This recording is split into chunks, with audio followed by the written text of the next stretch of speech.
Your argument next in Case 22-105, Coinbase versus Bielski. Mr. Katyal. Thank you, Mr. Chief Justice, and may it please the Court. When a party appeals the denial of a motion to compel arbitration, it stays litigation. That result follows from the centuries-old divestiture rule, as well as by Congress's choice to adopt an asymmetric interlocutory rule in FAA Section 16A. The parties today agree on a lot, notably that the divestiture rule of Griggs is the law. The filing of a notice of appeal divests the district court of its control over those aspects of the case involved in the appeal. The only question today is whether district court proceedings are aspects of the case involved in the appeal. For three reasons, the answer is yes. First, Congress amended the FAA to allow immediate appeals when district courts deny motions to compel arbitration, but not when they approve them. And Congress did something else unusual. It made those appeals non-discretionary.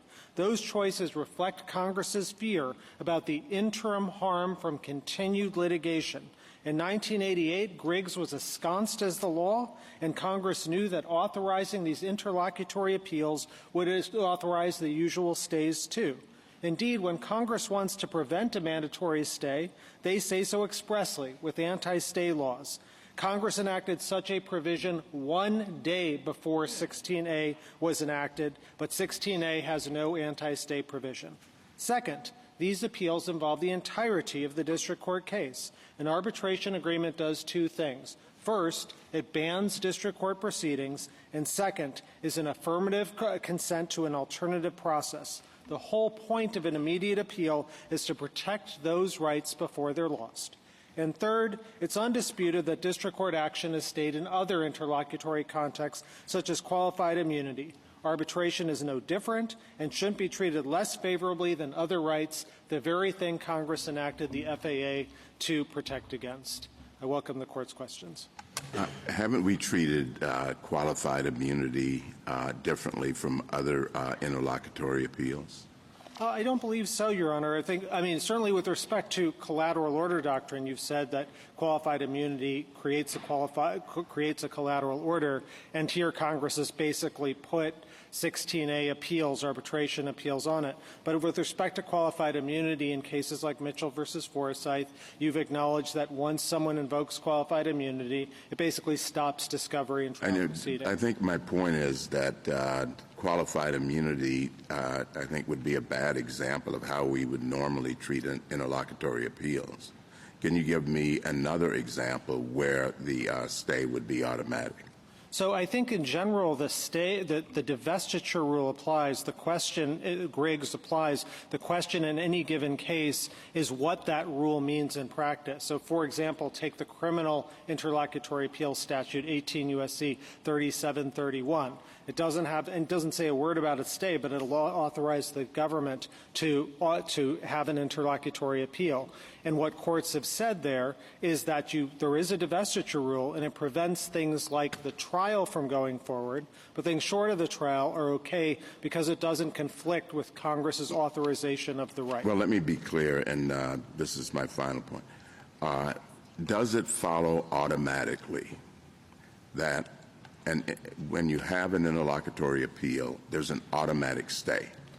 So in general, it's not that there's an automatic stay. It follows that the divestiture rule applies, and then it depends on the particular context. What does that mean? So it means, like in 3731, there's an interlocutory appeal, but it doesn't automatically stay, Justice Thomas, everything. There are still some trial proceedings that can occur.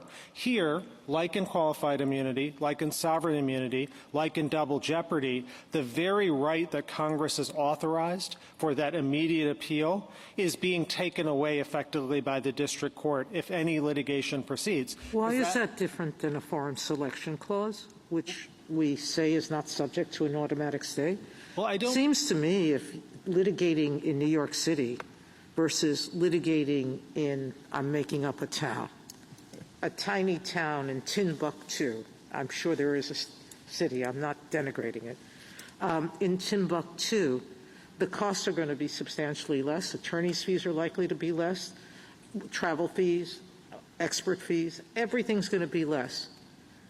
But there the Griggs doesn't work. So Justice Sotomayor, two things. One is I don't believe you've ever said that if it's just a forum selection clause, Griggs doesn't work. You've certainly said if it's a forum selections argument, you don't have a right to an interlocutory appeal. But that is the very thing that Congress in 16A changed. That's why this is such a rare case, because Congress So took what the do you, step. I look at Griggs as a very simple rule. Griggs says if what the district court is going to do moots out the appeal, then you have to have an automatic stay, because you can't have a district court mooting out what the Court of Appeals are doing. And Griggs worked the opposite. You can't have a Court of Appeals deciding an issue on appeal. We should stay our own appeal. That's what Griggs said, until the district court tells us what it's going to do with this final judgment. So Griggs was working both ways. Each court will respect that we will stay only if we threaten to moot out each other's points. So Justice Sotomayor, 2 points about this. One is I don't quite think that's what Griggs says. I don't think there's language about mooting out. Well, that's how Congress has seen it, because Congress seems to go both ways on this issue. So I will get to the Congress's point in a moment, but just the language of Griggs is whether the district court has control over those aspects of the case involved in the appeal when it's presiding over district court litigation. And our point to you is it has no access here. Suzuki, there was a motion to reconsider the arbitration motion. That's a pure Griggs case.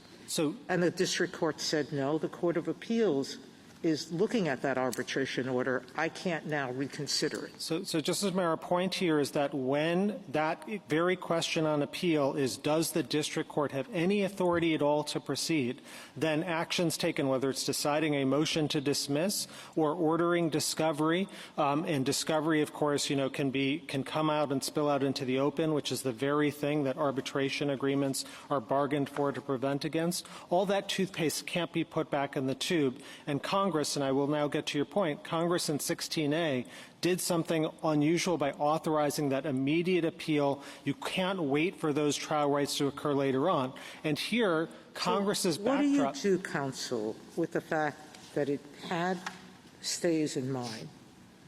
In that same section, or a different section, it permitted a stay or ordered a stay when a motion to compel arbitration was granted.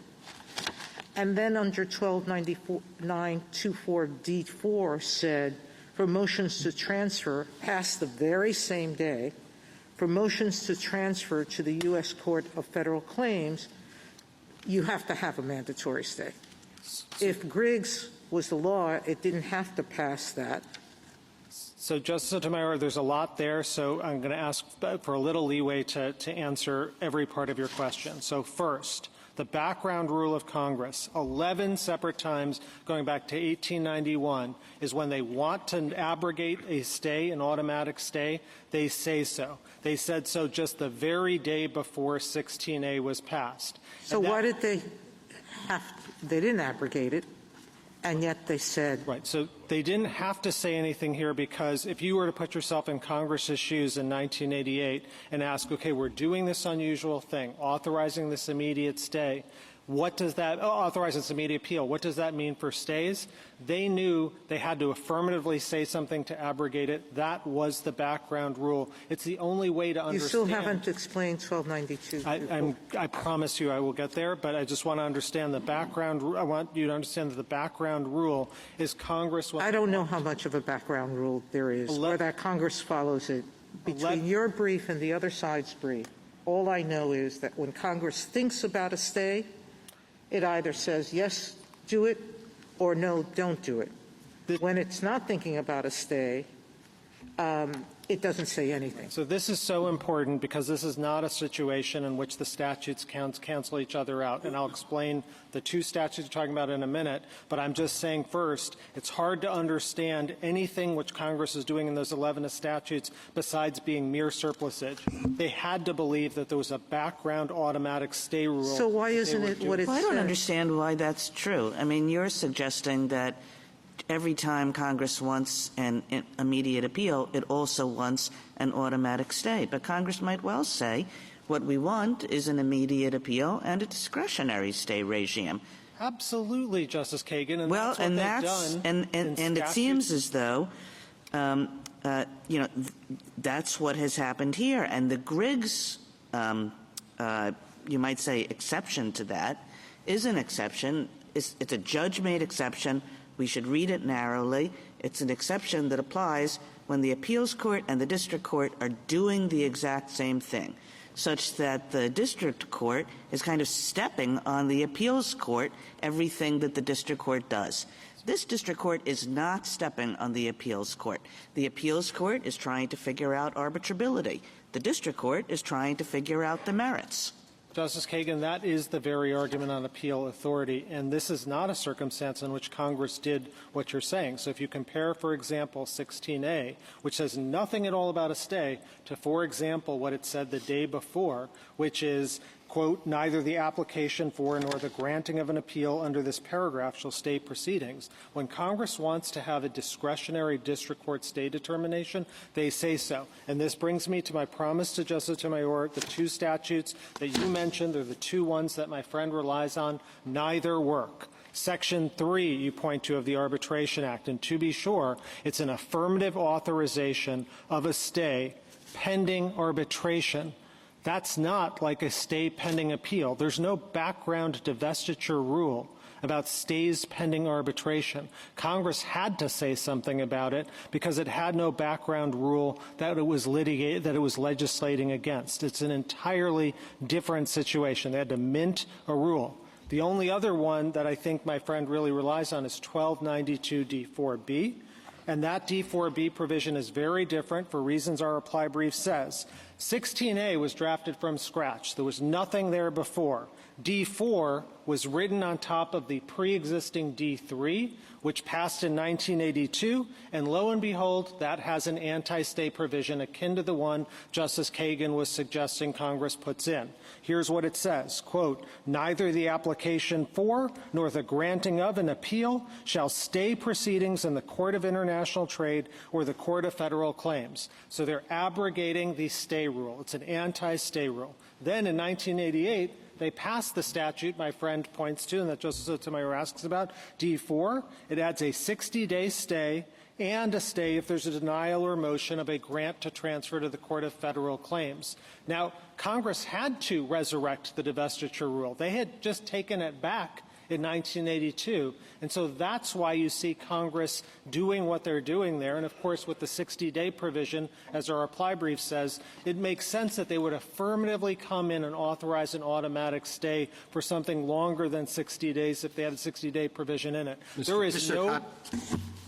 Katyal, it is a huge benefit to you to be able to take an interlocutory appeal, right? Why is it unreasonable to think that Congress thought that was enough? I mean, they didn't say anything about a stay, yet they focused on whether or not the problem before you, whether or not continued litigation would interfere with your claims of the right to arbitrate. They gave you the most valuable right you could have. You don't have to wait till the case is over. You can go up right away. So they were thinking about the problem you face when you lose on your arbitration claim and litigation is going, and this is what they gave you. Why isn't that enough? So, Mr. Chief Justice, I think because the background rule at the time was always that there would be an automatic stay and the divestiture would apply in circumstances like this. And so, and that's why you have these 11 statutes, which my friend can't explain what they're about. There is no time in which Congress does what you're saying, which they grant an interlocutory appeal and then say, oh, we're also going to give you this automatic stay right. That statute doesn't exist. My friend tries to claim it's Section 3 and 1292 D4. Those arguments, I think, fall apart under inspection. Rather, the background rule has always been this. You could look to the immunity context. You could look to 3731, what have you. It's all there. Now, Justice Kagan, you also said a separate point about this being a judge-made rule. and maybe it's not jurisdictional. Certainly Griggs used the word jurisdictional back in 1982, but that was a time when the court used that word more loosely. Our central point to you is even if you thought of this as a judge-made rule, that gives you no more discretion. It's still a claims processing rule. As my friend on the other side said, it is just as mandatory for this court to follow. You've said so many times. You've said the only times you abrogate judge-made claims processing rules is if it flies in the face of long tradition. That's what you said in the new. I think what I was suggesting is that we usually try to keep our judge-made rules narrow to deal with only situations which really cry out for them. The situation that cried out for it in Griggs was a situation in which the district court was doing the same thing that the appellate court was doing, and so was stepping on the appellate court every move it made. That is not the situation here. I mean, I can understand why you'd prefer everything to stop while the appellate court is dealing with the arbitrability issue, but the district court is not any longer dealing with the arbitrability issue, so the two can go their merry way coincident with each other. Now, if the district court or the appellate court thinks that, gosh, you guys have a really good claim and you're going to end up winning, I guess that this would be the appellate court. In the appellate court, you can get a discretionary stay. But otherwise, you know, you've gotten a pretty valuable thing. You just haven't gotten the whole ball of wax. So I think if the question here is what Congress intended in 16A, and I think the best way of understanding it, apart from all these policy concerns you're raising or anything else, is Congress acted against the backdrop. Yeah, I'm not raising policy concerns. 16A does not say what you wanted to say. It just doesn't. I'm not saying that 16A by itself does the work. I'm saying 16A... You stood up and said it's all about Griggs. I'm saying Griggs is about a very much narrower situation than the situation that we're in now. I think so. I think it's about 16A plus Griggs together. So what 16A does is it brings us into the unique interlocutory context. And then the question is, what does Congress think? If you were sitting in Congress in 1988 and you've taken the step to authorize immediate interlocutory one-sided appeals from arbitration, you've said, this right is so important, we don't want you to wait to go through the trial and district court proceedings. You get to vindicate that now. Letting the district court proceed, perhaps for years, as the amici say, this happens, it's a real problem. But can we focus in on what it is that you're vindicating at that moment? And here's my conceptual problem with your argument. At the moment in which you're taking the interlocutory appeal that they authorize under Section 16, what you are vindicating is your claim that this is subject to arbitration after a district court has denied you that motion. What I guess I don't understand is it seems to me that your argument is asking for an extension of the stay principle in the following way. So Section 3 tells us that once a district court decides, yes, you can go to arbitration, then upon application of a party, the district court has to stay the trial proceedings. Now, presumably, if a party doesn't ask, the district court can keep going. But you're now suggesting that in a situation in which the district court says, no, you don't go to arbitration, somehow Congress intended for that circumstance, the appeal of arbitrability, to also give rise to an automatic stay. And I guess I don't understand that. But you've correctly described our argument. Congress did something very unusual. It's a one-sided interlocutory appeal.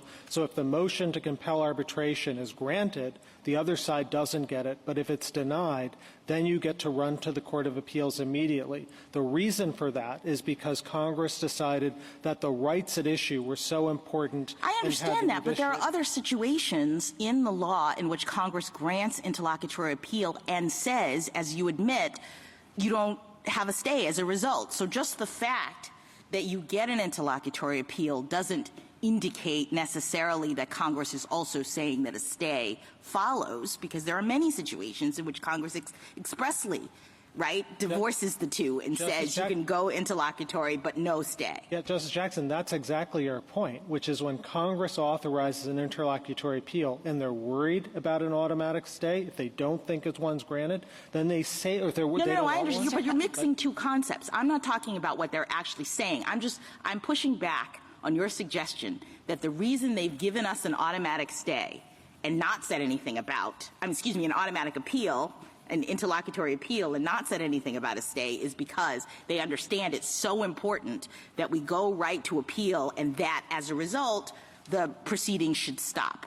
But I look and I see a bunch of other situations in which Congress says this is really important, go right to the Court of Appeals, but don't stop the underlying proceedings. So every time Congress lets you interlocutory appeal, it is not necessarily indicative of their view that the underlying proceedings should stop. Justice Jackson, my point is if Congress doesn't think it follows that an automatic stay comes from an interlocutory appeal, they say precisely that. And this isn't just some made-up position. This is not just the position of the majority of the circuits. It's what the two main federal treatises, which my friend on the other side praises, Wright and Miller and Morse, both say is the consequence of the Griggs divestiture rule. That's the way it applies, and it applies that way in other contexts, picking up on Justice Thomas's point about state sovereign immunity, about qualified immunity, and about double jeopardy. And so if you don't read it this way, you very well risk undoing those automatic stays in all of those other contexts. Mr. Katyal, if there isn't an automatic stay, will the party whose motion to compel arbitration ever be able to obtain to satisfy the ordinary stay factors that are that govern whether a discretionary stay can be issued, namely the irreparable harm requirement? Right. As our brief says, and the amici briefs say, we have a lot of empirical evidence on this that shows that these discretionary stays are not granted under the NCAN factors, and that huge harm results in the interim because discovery comes out, it spills out into the open, which is the very bargained for thing that the arbitration agreement was all about. That toothpaste can't later be put back in the tube. That's why these stays and these automatic stays are so important. So that's, I think, one point. And the other is this case, Justice Alito, illustrates exactly that. I mean, the district courts here in both cases said these are actually pretty good arguments for arbitrability, and reasonable minds can differ about this, but they summarily denied a stay, and that's why we're here. And that happens time and time again. And if you were to ask yourself, what was Congress thinking in 1988 when they authorized these immediate appeals? They said, we don't trust district courts in this unique area, that they get it wrong. Indeed, the amici have given you a lot of empirical evidence to show that there's a 50% reversal rate in 16A appeals. Mr. Kyle, can I interrupt and just follow up on what your answer to Justice Alito is? I think the problem for you is Moses H. Cohn and Justice Kagan was talking about this, arbitrability being distinct from the merits. And I guess I want to ask you, let's assume that the Griggs principle applies in the background. You're talking about the toothpaste not being able to be put back in the tube. It sounds to me like you're saying that even if Griggs applies, the issue that's being litigated here in a different way, not quite as crisply as qualified immunity or double jeopardy, but it is the issue, the arbitrability. And I think you responded to Justice Sotomayor earlier. You know, it's a little different than the Timbuktu because of the different procedures. I think you have to win that argument if you win. So do you want to say something about that, why it's not so distinct? I think you're correct in largely describing our position. So we can spot you the language from Moses Cone, absolutely, that arbitrability is a different question than the merits of the arbitration. Are you liable? The divestiture rule doesn't turn on whether the elements are the same or not. It's not some lesser included offense or not. Rather, the language from Griggs is, quote, the aspects of the case the district court would address absent a stay are involved in the appeal. So overlapping elements isn't the way anyone sees it. Wright and Miller, no one else sees it that way. So here our point to you is that any action taken by the district court to resolve the merits, whether it's deciding a motion or even ordering discovery, which takes place against the backdrop of the court's powers to compel, that is precisely precisely the issue on appeal. That's why Judge Easterbrook started this all back in 1997, and that is why I think the overwhelming majority of circuits, as well as the treatises, all agree that's the way of thinking about this. And to the extent there's worries about delay or harm, Congress knows exactly what to do. They come in and they pass an anti-stay provision, the thing that Justice Jackson was asking about. They have no example, zero example of of a interlocutory appeal being authorized without an automatic stay by silence. It just never happened. Mr. Kochel, where does this background rule come from? Is it a federal common law principle? How old is it? Do you want to talk about that? Sure. I mean, at least I think it probably traces to some sort of claims processing rule. In 1883, this court in Howey said, quote, "One general rule in all cases was an appeal suspends the power of the court below to proceed further in the cause." And then statutes starting in 1891 recognized exactly that. So Congress authorizes an interlocutory appeal in 1891, and at the very same time, they say that there is no automatic stay, that the filing of that interlocutory appeal doesn't have an automatic stay. So why Thank you, counsel. What you're trying to avoid, of course, is losing your right to arbitrate or going through discovery. But there are a lot of ways you can address that. I mean, and it may be present in some cases more than others. The district court has a very busy schedule. You're set for, a trial in a year and a half. The Court of Appeals is going to, it's got a much quicker schedule. You can ask the Court of Appeals for expedition. You can explain the situation to the district court judge. You say, a stay is a very big deal. I'm not going to do that. But I'll make sure discovery doesn't start for another whatever.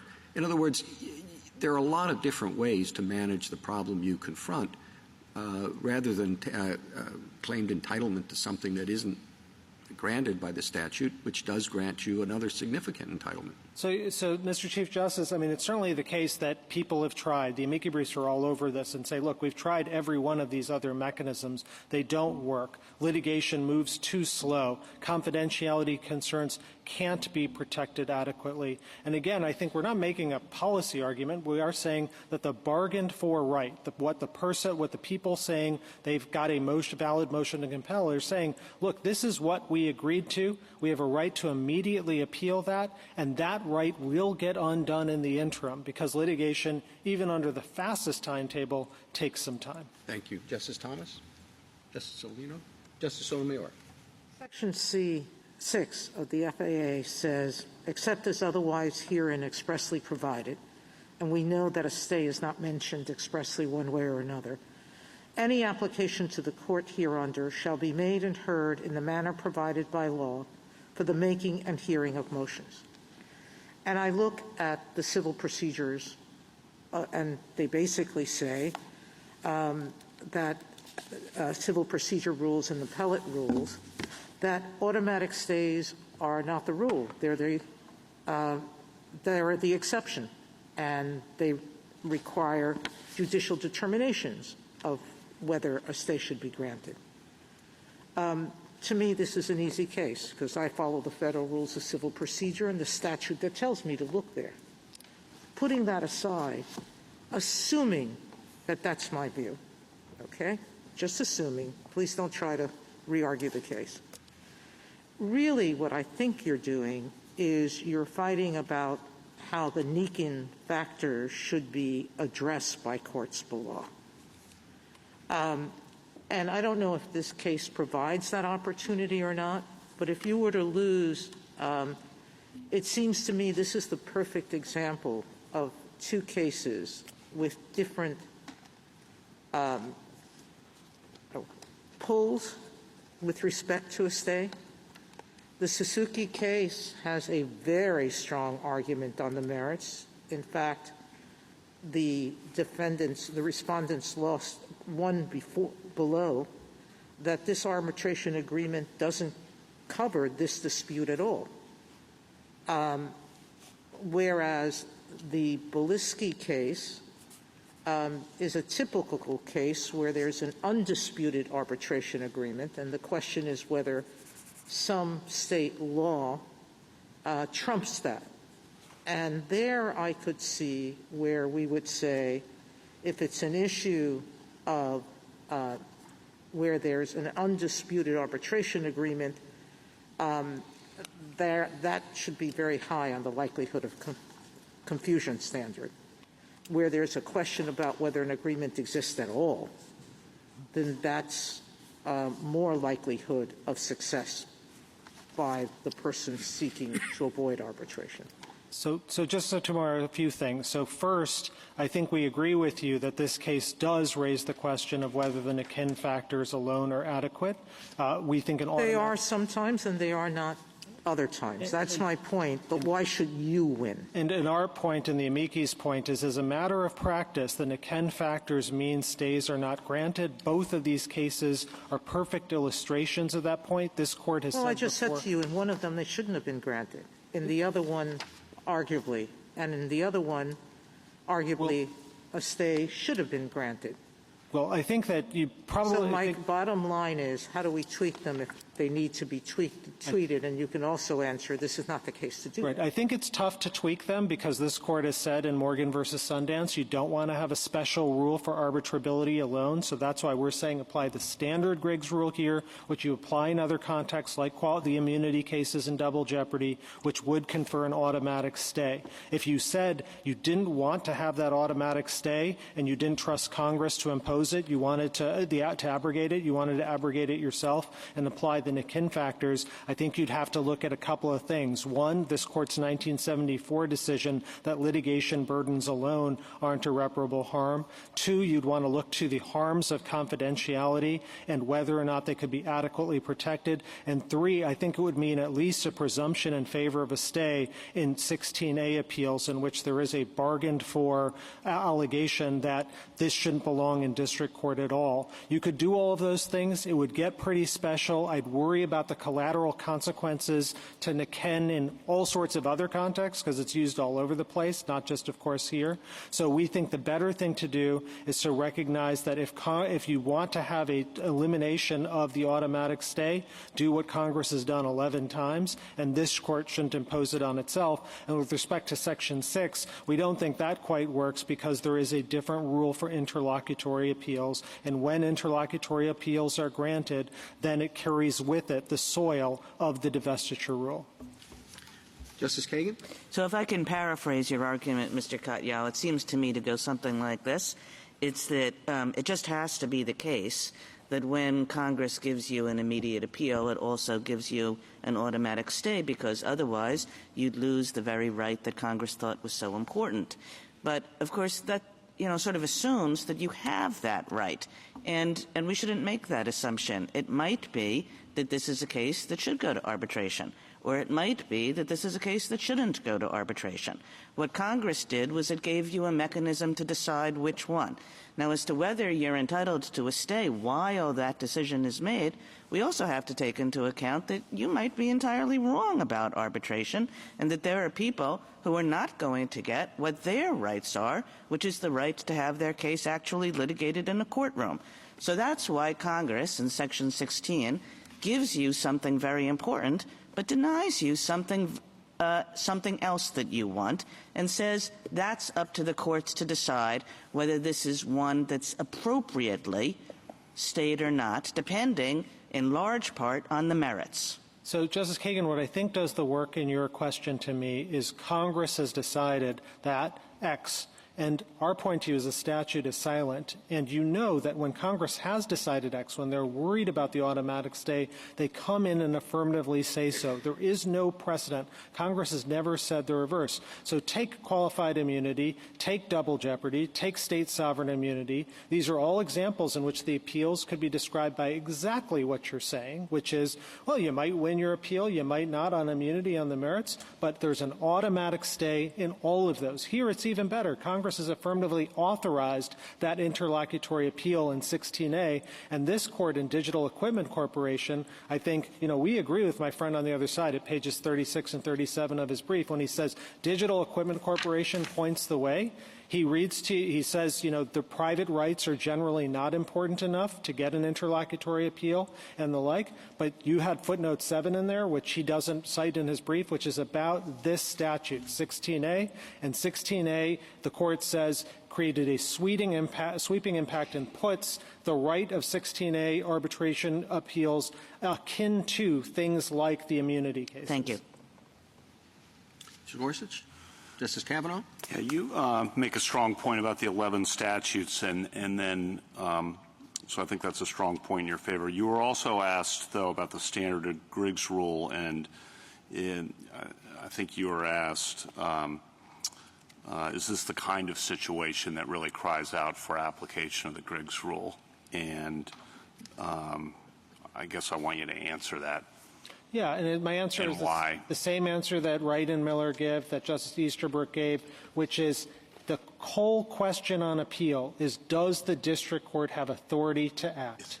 And if there is action at the district court... I got that, but what will happen if you don't win? So all sorts of rights in the interim could be destroyed. So take, for example, just the simplest thing, discovery. So if they try and force discovery in the district court, and then they get access to discovery, which may have embarrassing details. It could spill out into the newspapers. We see examples of that all the time, in any given discovery litigation. That's exactly the thing that you arbitrate for. The reason the parties agree in the first place is to have that kind of confidentiality. That's just one example of many. The district court, I suppose, could decide a motion to dismiss or go even further, perhaps even have a trial. The divestiture rule is about stopping all of that in this case. Now, the divestiture rule in other cases won't be an automatic stay on everything. As I said to Justice Thomas, it depends on the nature of the underlying right, and sometimes certain things can go forward. But here,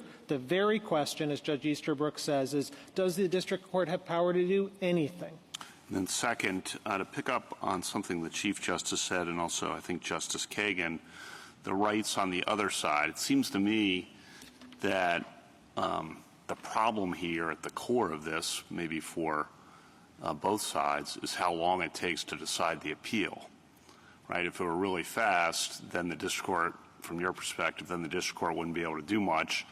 If it were really fast, then the delay wouldn't affect what Justice Kagan describes the rights. So if you prevail in this case, is there a way to ensure that courts of appeals move quickly? Any appropriate thing we can say to ensure that courts of appeals move quickly so that we mitigate the harm to the rights that were raised appropriately about the other side? Absolutely, Justice Kavanaugh. So first, it's telling the majority rule already is the one that we're advocating in the circuits. We don't see, I think, harms of delay or any impact. None of the amici on their side talk about it, whereas there's a lot of harm on the other side of not recognizing the rule in those two circuits that go the other way. What you could say about mechanisms to do stuff, obviously expediting the Court of Appeals, but there's also the ability, let's say that you have a witness that might pass away or something, and you'd be harmed by the automatic stay. I think there's three things that could be done there.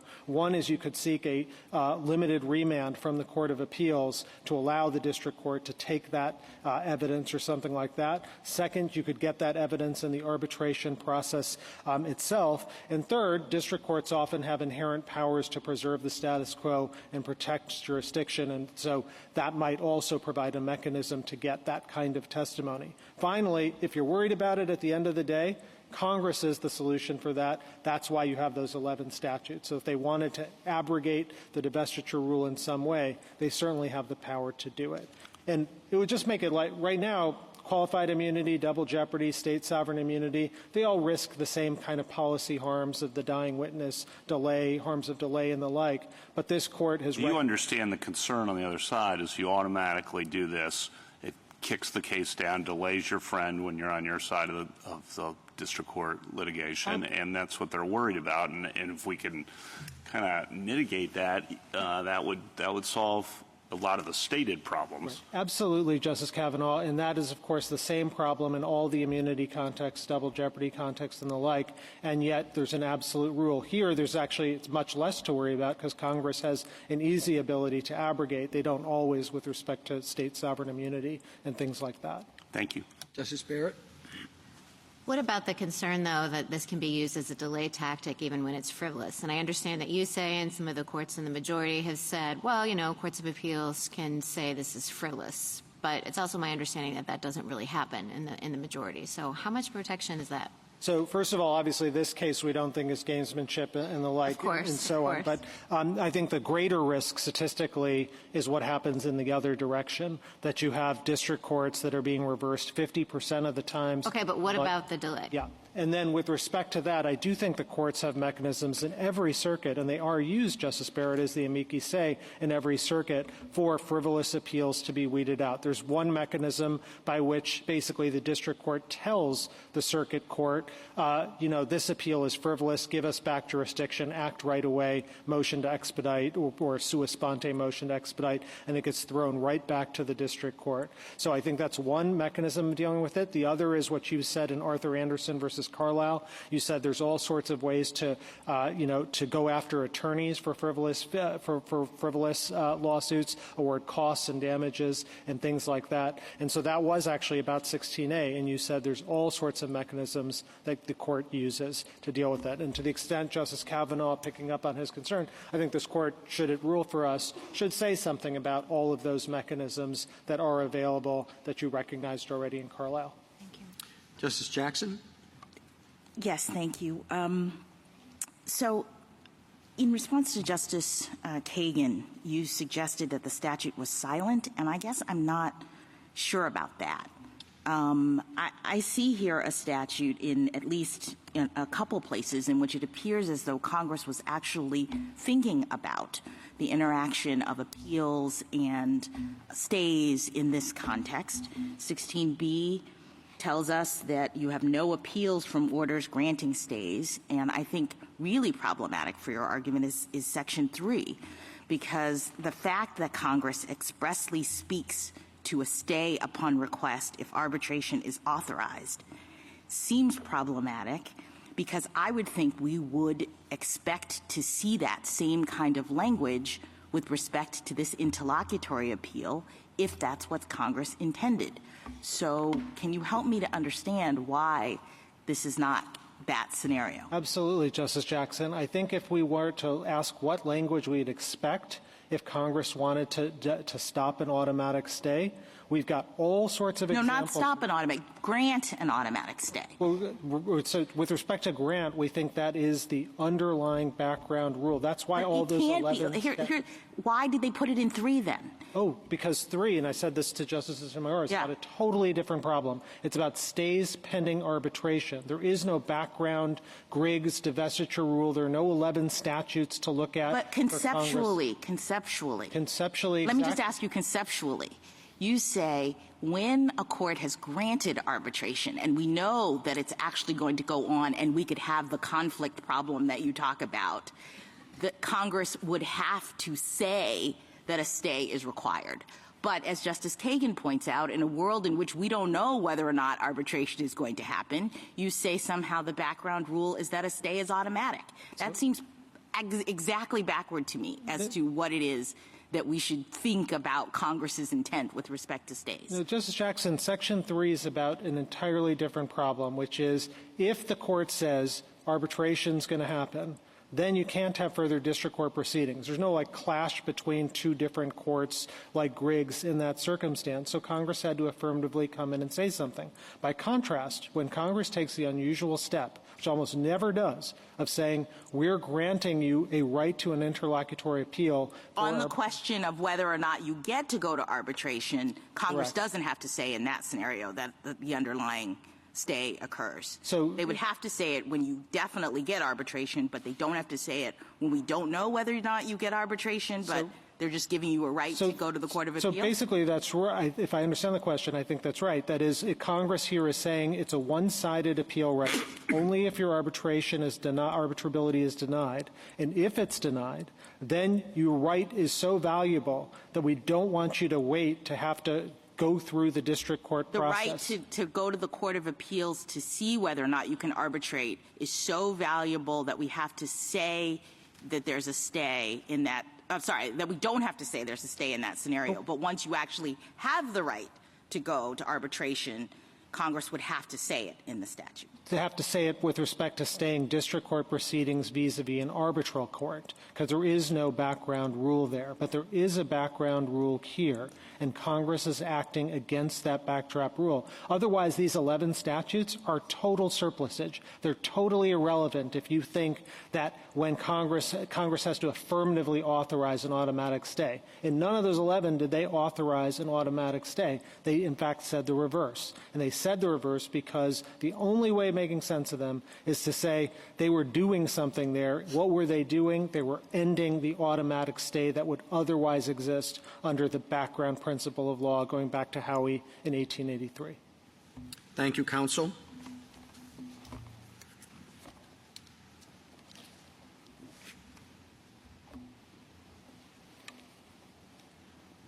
Mr. Zafari. Mr. Chief Justice, and may it please the Court.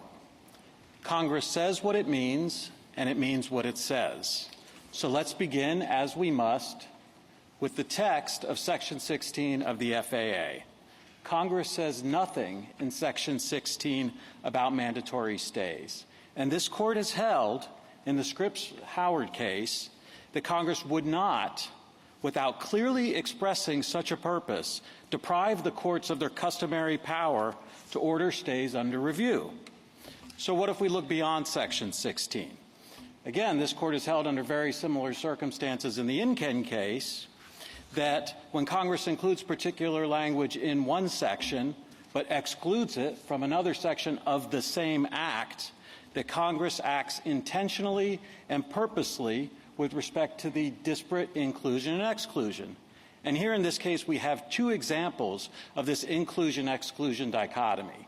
First, we have Section 3 of the FAA itself, which includes a mandatory stay, and then we have Section 1292D4B, which was part of the same act as Section 16. Under basic rules of statutory construction, then, Section 16 cannot be said to harbor a hidden automatic stay provision. And as a practical matter, this means that the courts retain their equitable power to use their discretion to issue stays when appropriate, a power that has been vested in this Court since the founding of the Republic. And that is as it should be, because stays are an important power and are important when appropriate. But whether they are appropriate depends. With respect to Section 16 appeals, it depends on the type of discovery allowed for under the arbitration clause. It depends on the strength of the arbitrability appeal. It depends on the weighing of the equities, and it depends on the public interest at stake in the underlying litigation. Let me just finish by saying there is no such thing as a Griggs divestiture rule. That is made up by my friend on the other side. Griggs is a simple principle that says two courts should not be deciding the same issue at the same time, and it has no bearing in this instance. Thank you, and I welcome your questions. If your argument is that these are just equitable powers, that the court's exercising pre-existing equitable powers, what exactly is accomplished by Section 16? Section 16 is designed to expedite the appeal. Congress was putting its thumb on the scale in order to favor arbitration in a very particular way, to get that decision to the Court of Appeals quickly and to be decided as quickly as possible. But it's also important to note that that's as far as they went. I believe, as Justice Kagan said, if they wanted to do more, they could have. And as Justice Gorsuch held in the Henson versus Santander case, that you can't presume that they would have gone further than they actually did. And this Court also held the same in the first options case when another party tried to take Section 16 and say, well, look, they gave this power through Section 16. Let's add some more superpowers to Section 16. Let's increase the standard of review to make it even harder to defeat arbitration clauses. You said, I'm sorry. How would you give me an example, and this will be my final question, but give me an example of irreparable harm in your analysis of whether or not there should be a stay. There are a number of instances in cases where there have been found to be irreparable harm in courts below when courts have applied the in-ken standard. One of those examples is when there's an especially lengthy appeal. Courts have held that creates irreparable harm. When there is no formal discovery allowed for in the arbitration clause, but under those circumstances there's been found to be irreparable harm. When there's a arbitration clause that forbids class claims, courts have found there to be irreparable harm. So there are a number of when you get close to trial, there's irreparable harm. So it's not as though there's no instance of irreparable harm. Courts have repeatedly found in appropriate circumstances applying the in-ken standard that there can be irreparable harm. You started by saying Congress means what it says and says what it means. I agree completely with that. But this problem here is the statute's silent on the question. So it seems like we have to look to whether there's a background principle and look to the existing body of the U.S. Code to figure out what Congress usually does. You say the Griggs background rule is made up, but it is a principle. It seems to me the question is whether it applies here. I don't think it's not a made up. It's a real case, and we got to figure out if the principle applies here. And then second, Mr. Caccio, I think you need to respond, says that if you look at the body of the U.S. Code, Congress is explicit when it doesn't want to have a mandatory stay accompanying an interlocutory appeal, and it's done so in 11 statutes. So you want to answer those two things? Yes, Your Honor. Let me start with the first one. I'm not saying that Griggs doesn't matter, and I'm not saying that Griggs is not an important principle. What I'm saying is that it is not the background rule in Congress's silence with respect to stays. The background rule started with the All Writs Act. It started with the Judiciary Act of 1891. If you were correct about that, why the 11 statutes then? Okay. So with respect to the 11 statutes, it's just wrong. There are a number of statutes so what he calls the 11 statutes are the ones that he says displace Griggs. In the reply brief, my friend says that when it provides a discretionary standard, that it displaces Griggs, and that under those circumstances you can have discretion. The problem is that there are a lot of statutes that are also silent, okay? And these silent statutes also have to be looked at. And one that's not in any of the briefs, and is I think the most important, is Section 1292B. 1292B says that whether or not there's a stay upon an application for an appeal is discretionary. But it says nothing about what happens when an appeal is granted, an appeal is taken.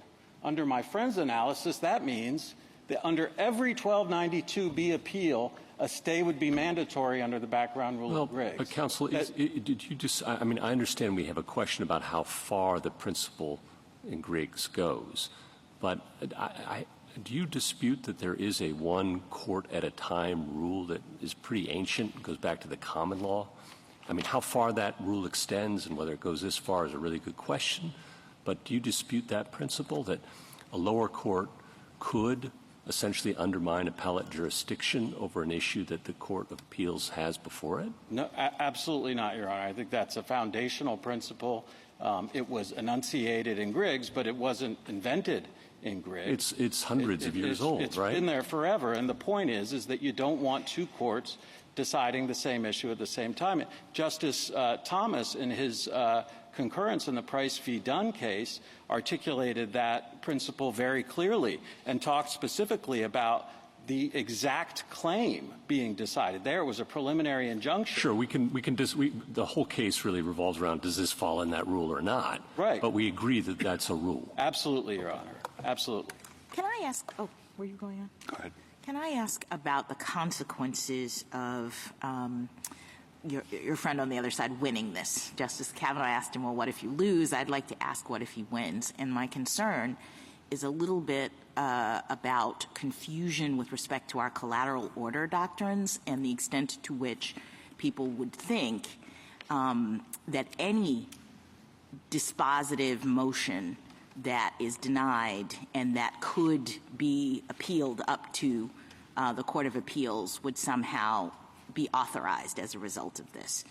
Because he says, for example, this is integral, this is touching upon what's happening with the progress of this litigation because the order is about arbitration and that's another forum, and if we continue to go to trial, we will undermine our right to arbitrate. And I would think there's like a lot of pretrial dispositive circumstances that bear those same hallmarks. So if the court denies a motion for a statute of limitations, or the court denies a motion for, a dismissal under personal jurisdiction problems, all of these scenarios, I think, kind of have that same inherent problem. So I'm a little worried about conceiving of a denial of arbitration as being so integral to the merits determination that he wins under that theory. So can you, am I right about that or not? You are, and let me start with something from Digital Equipment, which said that virtually every right that could be enforced appropriately by pretrial dismissal might loosely be described as conferring a right to not stand trial, right? And so under that articulation, if you're to go that far, that encompasses a whole lot of things, including the ones that you mentioned, Justice Jackson. So if he's relying on the Griggs rule on that basis, then would we be opening up a can of worms with respect to other people making Griggs-type arguments about the right to appeal and therefore stay the underlying proceedings? Well, yes, absolutely, particularly because he places so much emphasis on this unfortunately untrue claim that there are no other statutes that are silent with respect to the discretion, without mentioning 1292B, which includes most interlocutory appeals and is deadly silent.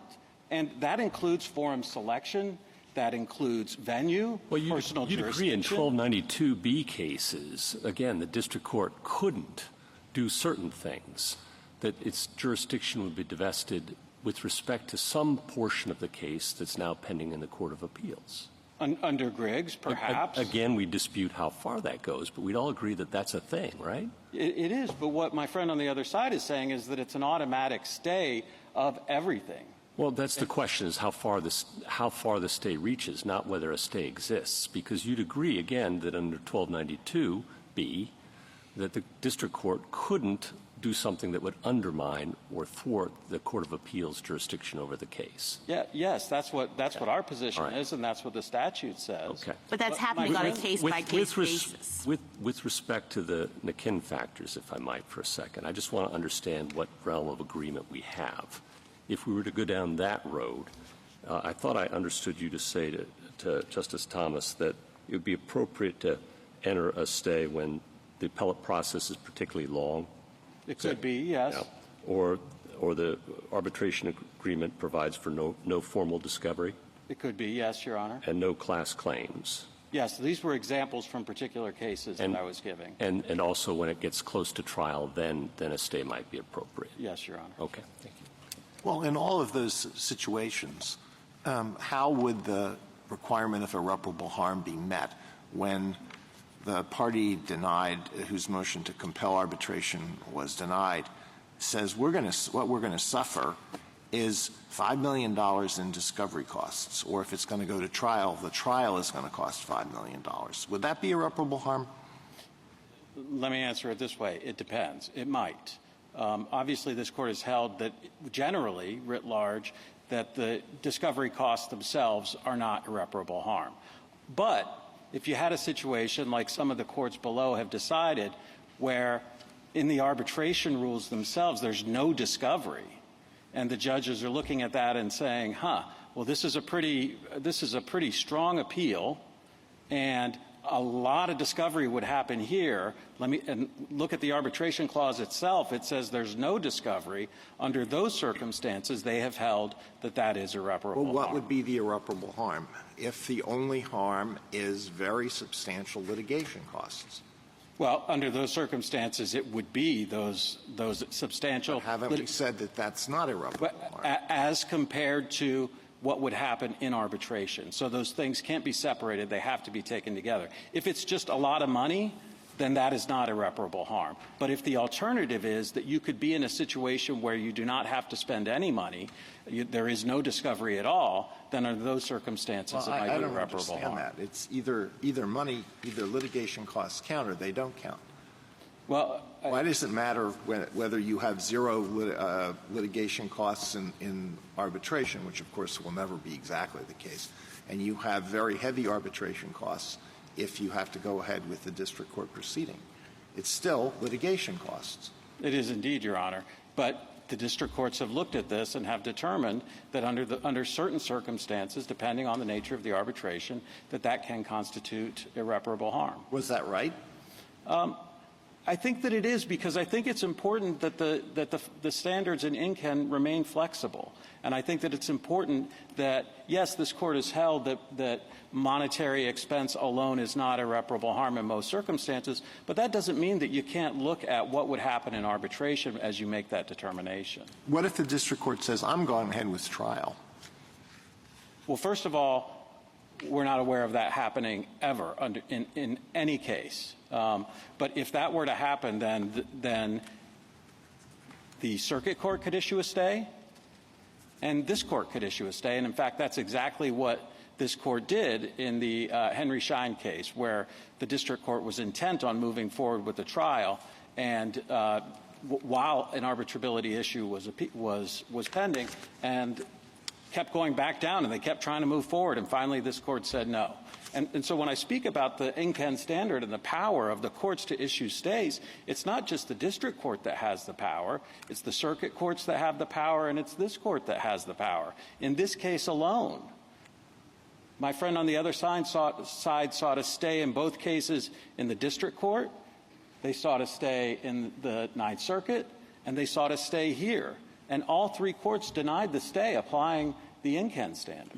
Your concern is the delay of the appeal, I think, stated concern, how long it takes. The other side's concern, I believe, is that they think they correctly bargained for arbitration, and they have a right that Congress has given them to have the appellate court determine that, and that they're not going to be able to afford themselves that congressionally granted right, because if the district court discovery goes forward in a class action context, that is going to coerce massive settlements, and they don't want to be coerced into massive settlements without having the opportunity to take advantage of the right that Congress has given them to have an appeals court decide whether arbitration is the appropriate forum.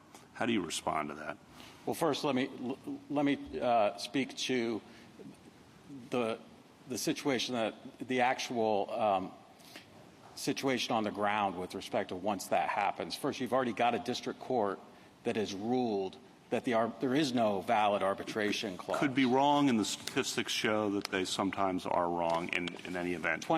Under one of the amicus briefs in the Ninth Circuit, they're wrong 29% of the time. They're not right every time. They're not right every time. They have crowded dockets. They have to move quickly. They're not correct every time. And in 62% of the times that they're wrong, Your Honor, the courts have issued stays. So that's one piece of it. The second piece of it is, I think what Justice Kagan was talking about, is that the other side also has a right. The other side also has a right to move forward with their litigation, and there are risks associated with slowing down the litigation. I agree with that. Isn't the solution to this to make sure that the appeals move fast?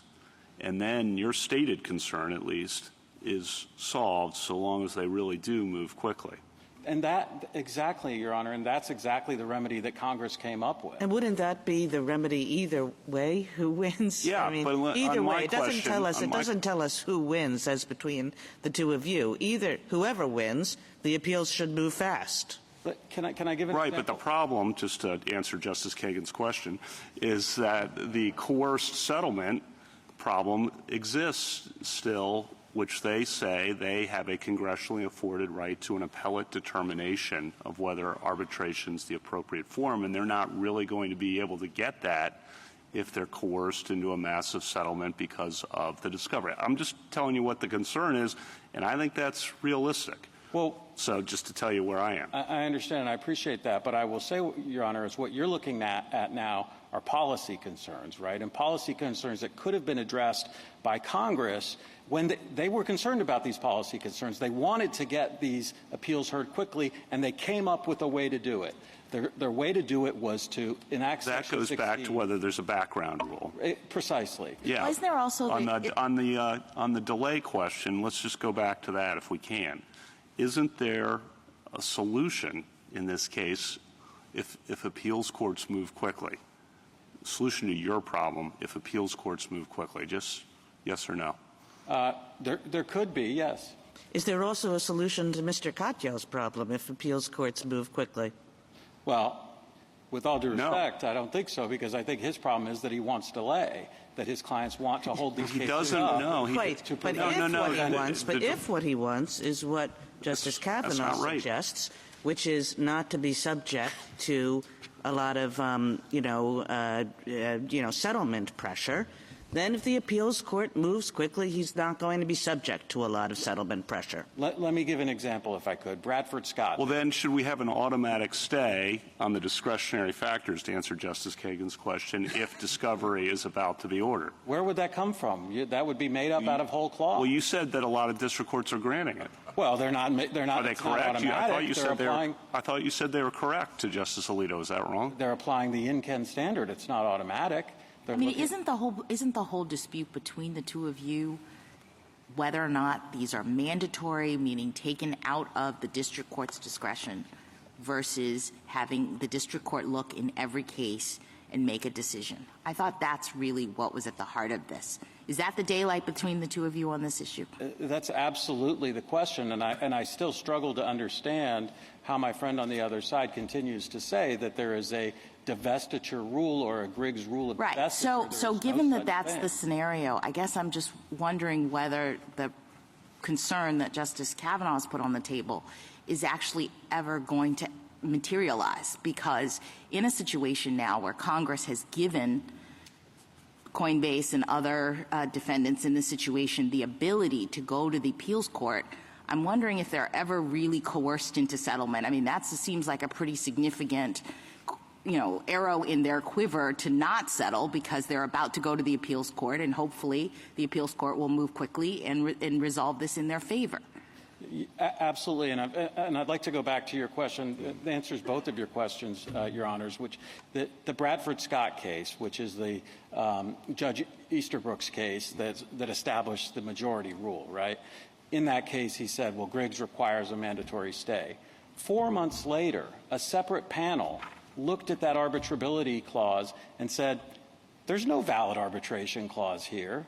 4 months later, and it was sent back down, and the parties were able to litigate again. There is no need under circumstances like that for a mandatory stay.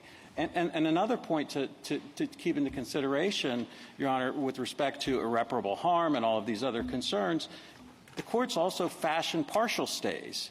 In our case, in the Bielski case, there's no class-wide discovery.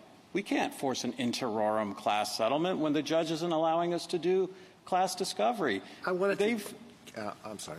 Just one last point. The only discovery so far is they produced 8 documents. That's not causing irreparable harm. I wanted to give you a chance to respond to an argument made in the reply brief, and that is the reference to the criminal interlocutory appeal statute, 18 U.S.C. 3731, which doesn't make any mention of stays, and yet it's widely understood that that does result in a stay of district court proceedings while the case is on appeal, while the issue is on appeal. I don't think that's what Judge Posner held there, actually, Your Honor. I think what Judge Posner held there was that to the extent that there's divestiture, that it is narrow. And he actually said that the government's argument that a notice of appeal automatically divests the trial court of jurisdiction over the case is overbroad. and that the issue is making sure the two courts do not step on each other's toes.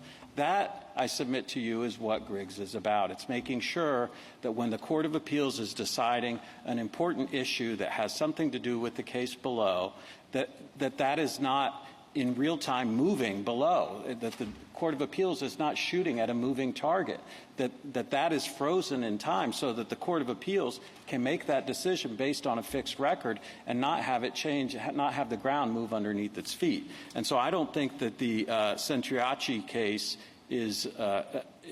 holds anything otherwise. I think that court actually was very consistent with our argument here. And again, to be clear, this is another one of those cases, this is another one of those statutes that is silent. And under my friend's interpretation, that means that there should be an automatic stay because it's silent. But that is not what Judge Posner said. Judge Posner said no, that their interpretation is overbroad. Now, he didn't let them impanel a jury. He said we need to slow your horses on that one. But he said you could go forward with with discovery, with other criminal proceedings.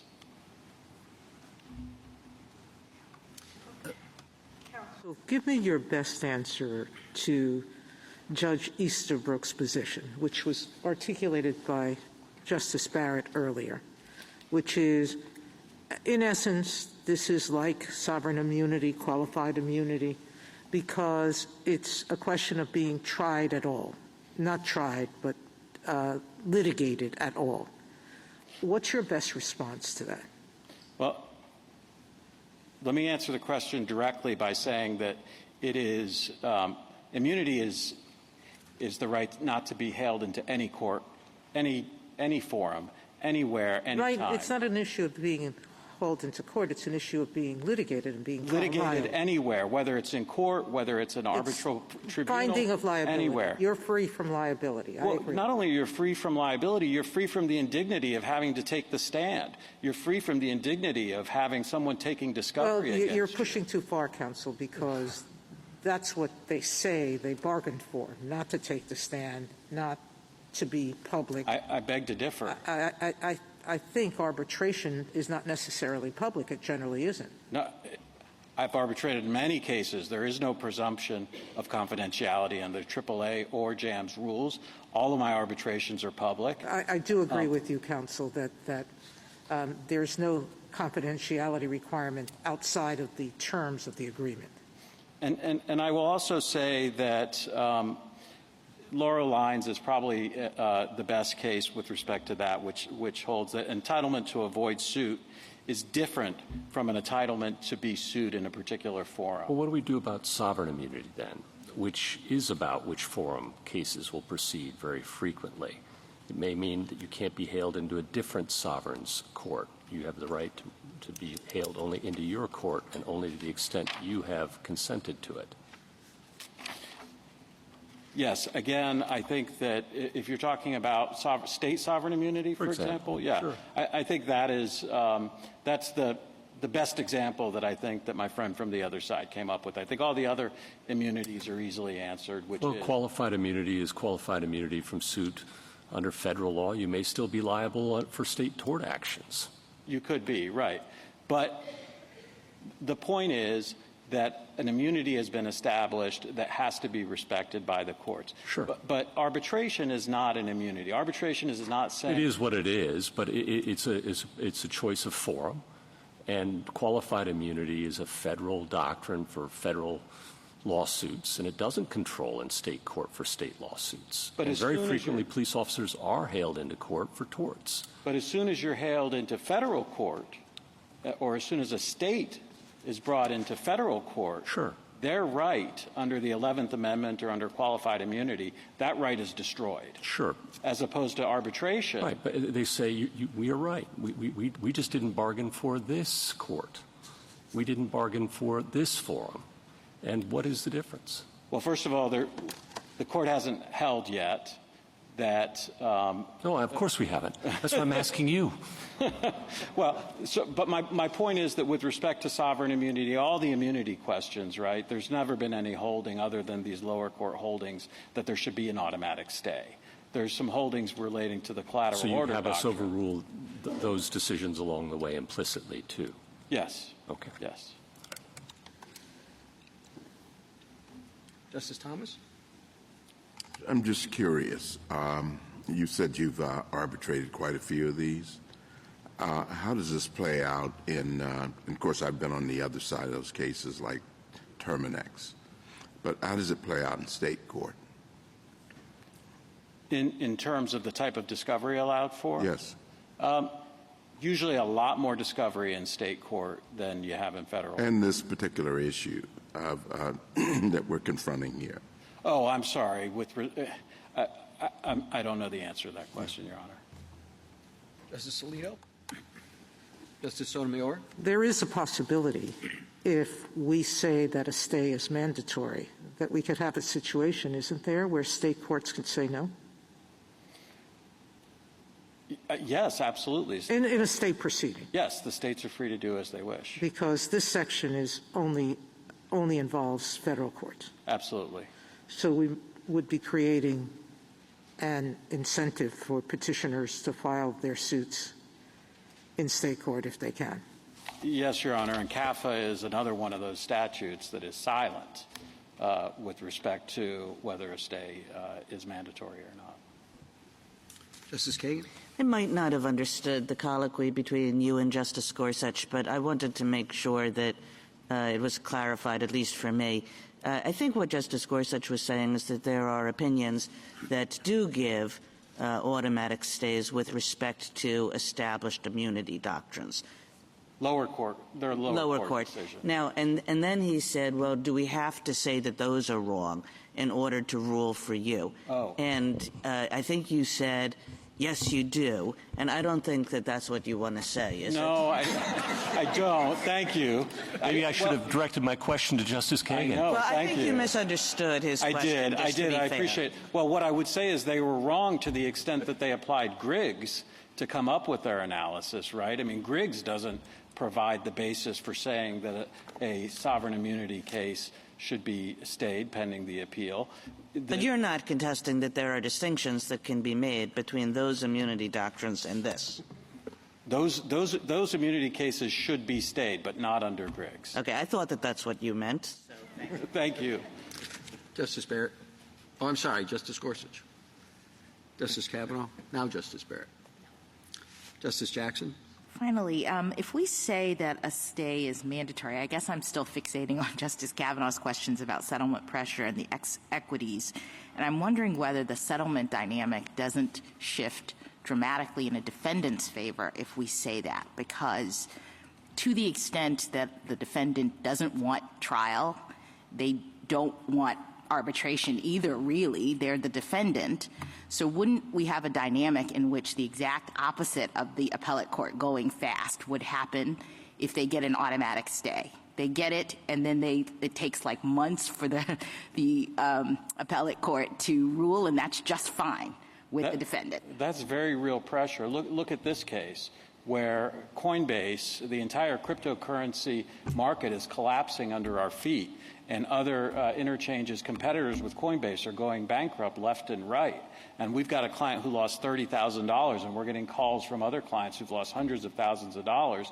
In the meantime, wondering whether Coinbase is going to be around by the time these appellate court decisions are decided. So absolutely, there's an interest on the other side that could push people to try and settle early to try and escape harms like bankruptcy, changes in arbitration agreements. Sometimes the defendants will actually, in this case again, issued a new arbitration clause during the pendency of this very appeal.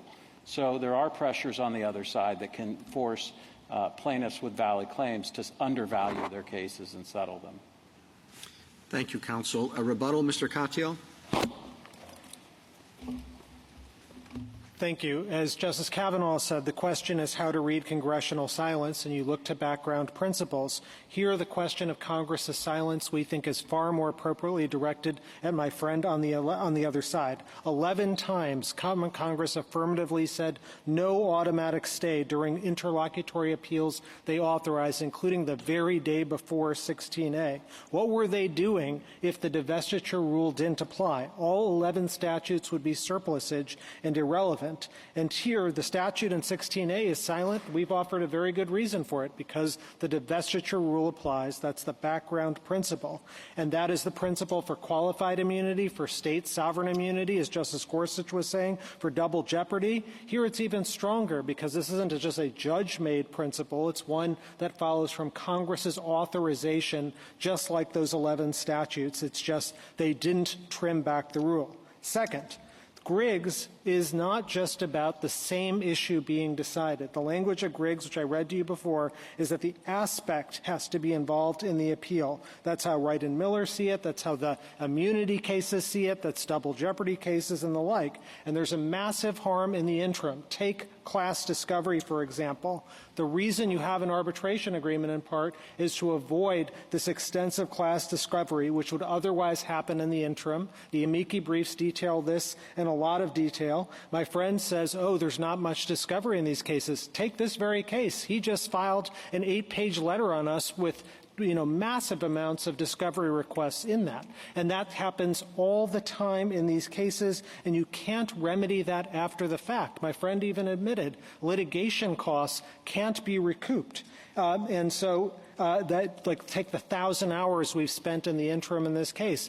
If you don't get an automatic stay, attorneys will have to spend that kind of money. Clients will have to spend that kind of money. There is no way to put that toothpaste back in the tube. That's also true of the discovery problems and the spilling out into the public domain and Judge Friendly's concern about coercive settlements. Third, Justice Jackson, you asked about personal jurisdiction, opening a can of worms with forum nonconvenience and things like that.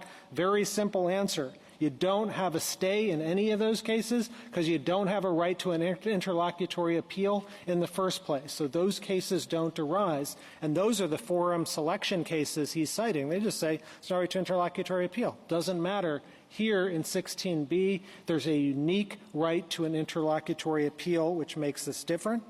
Fourth, he talks about 1292B, which he admits isn't in his brief. I think it's not in his brief for a good reason, because 1292B has an anti-stay provision in it, precisely which isn't here. It doesn't cover every case, but it covers a lot of cases. And then with respect to the cases it doesn't cover, the courts hold that Griggs does apply in those cases in which there's a discretionary certified appeal.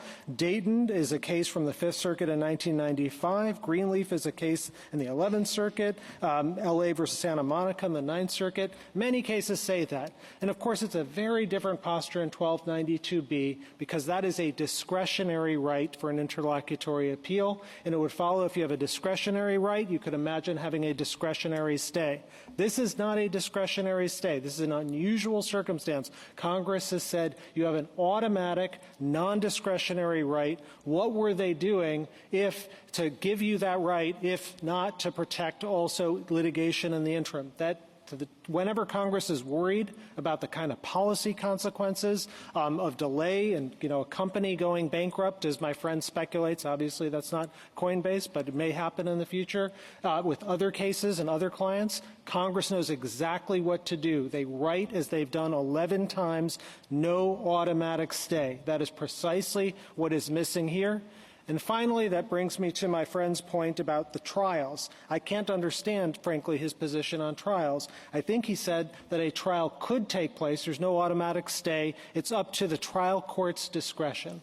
That can't possibly be the law. That can't possibly be the understanding of Griggs. Rather, we think in every context, whether it's state sovereign immunity, qualified immunity, or double jeopardy, the rule is always the same, which is the divestiture rule applies, and the only question is the scope of that rule. And if a party is saying, for example, that they want discovery or they want to, a court to decide a motion, that is something that undoes the appeal right. It moots it out because there isn't a way to recover that discovery after the fact. There isn't a way to recoup those litigation costs after the fact.